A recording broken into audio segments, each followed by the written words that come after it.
Hey everyone, welcome to This Explainer. Today, we're diving into something really fascinating: the hidden mechanics behind human behavior and family dynamics. Have you ever wondered why, despite our absolute best intentions, we sometimes find ourselves stuck in the exact same ruts?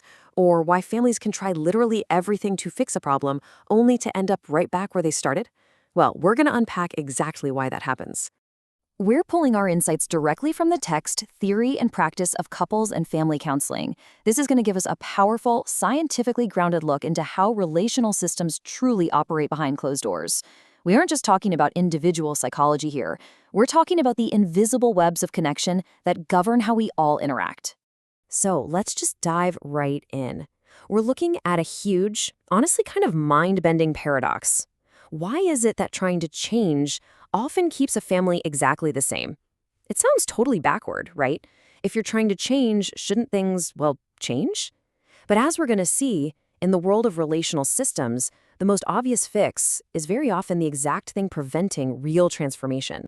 Here is our roadmap for today. We've got 1, the paradox of change; 2, first-order change explained; 3, second-order change explained; 4, strategic counseling and practice; and 5, reframing the family system. Let's get to it. Section 1, the paradox of change and the illusion of progress. To really wrap our heads around this, we have to look back at the early pioneers of cybernetics and family therapy. Anthropologist Gregory Bateson was the first to apply this kind of systems thinking to human communication, and he pointed out this incredible irony. He observed that superficial changes were often simply ways a family system stayed exactly the same. It's basically a subconscious trick, an effort to maintain some constancy and avoid the terrifying prospect of true fundamental change. And that brings us to a massive concept: homeostasis. Just like your body sweats to keep its temperature perfectly balanced, a family system has a strong tendency to resist change. It wants to maintain its known, familiar routines. Families rely on these highly structured, unspoken rules to keep the system balanced at all costs. Literally, even if the current balance is painful or problematic, the system prefers the devil it knows to the chaos of the unknown. Moving on to Section 2, first-order change explained, or what I like to call the Band-Aid fix. So, when a crisis hits and disrupts that balance, what's the most common approach people take to fix it? Well, it's what we call first-order change. This refers to superficial or purely behavioral modifications. And the key here is that these changes function entirely within the family's existing rules. Think of it like downloading a new app on your phone.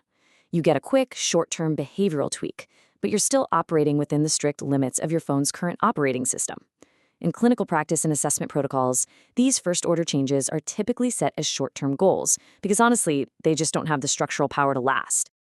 All right, Section 3, second-order change explained, the paradigm shift. Now, second-order change is a whole different ballgame. We're talking about enduring transformations that completely alter the underlying family processes and the rules governing the system itself. To use our analogy, this isn't just downloading a new app. This is entirely upgrading the operating system. You're basically tearing up the unspoken family rulebook altogether and writing a new one.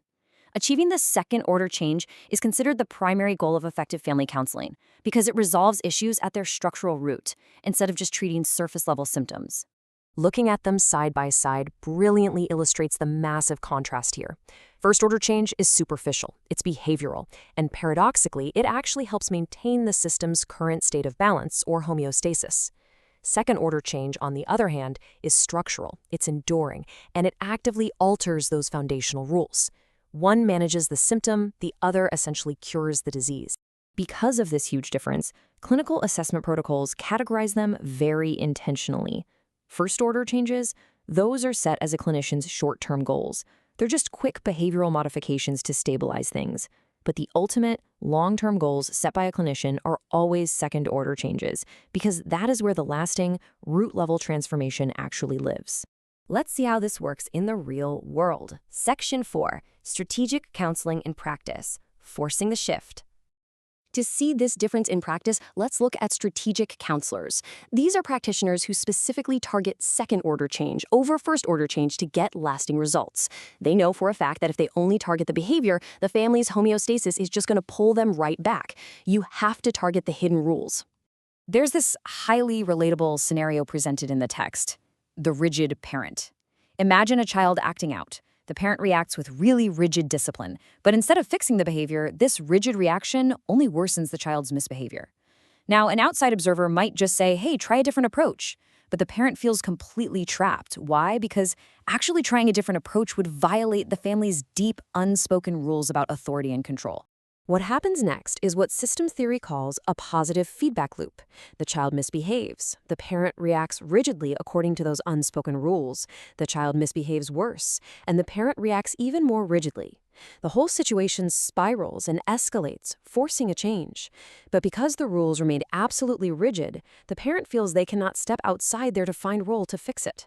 A first-order intervention here, like just telling the parent, hey, yell less, will fail completely, because the underlying rule demanding that rigid authority hasn't changed. This leads us to our final section, Section 5, reframing the family system, bypassing the rules. So how do we bypass those rigid rules? Strategic counselors use a really powerful technique called reframing. This is changing the perceptions, interpretations, or the context used by family members to maintain their homeostasis. Instead of merely trying to change the parent's immediate behavior in that previous example, the counselor shifts the viewpoint entirely. They might reframe the child's misbehavior not as rebellion, but as a misguided attempt to connect. Suddenly, the parent isn't breaking the authority rule by softening up, they're fulfilling a new rule based on connection. Here is the strategic counselor's exact methodology broken down. You don't target the symptom, you target the rule. By reframing the context, you disrupt that escalating positive feedback loop and you completely alter the family's perceptions of the problem. And by doing this, you force second-order change. You essentially tear up the rule book without the family even realizing the rules have changed until the new, healthier system is already in place. So this leaves us with an incredibly powerful question to apply to our own lives. Look at the challenges you're facing right now, whether that's in your family, your relationships, or at work. Are you just exhausting yourself making first-order behavioral tweaks that ultimately just maintain your current balance? Or are you ready to tear up the hidden rulebook and pursue a structural, second-order transformation? Think about the underlying rules governing your systems today. Thanks so much for joining me for this explainer, and remember to keep questioning the rules.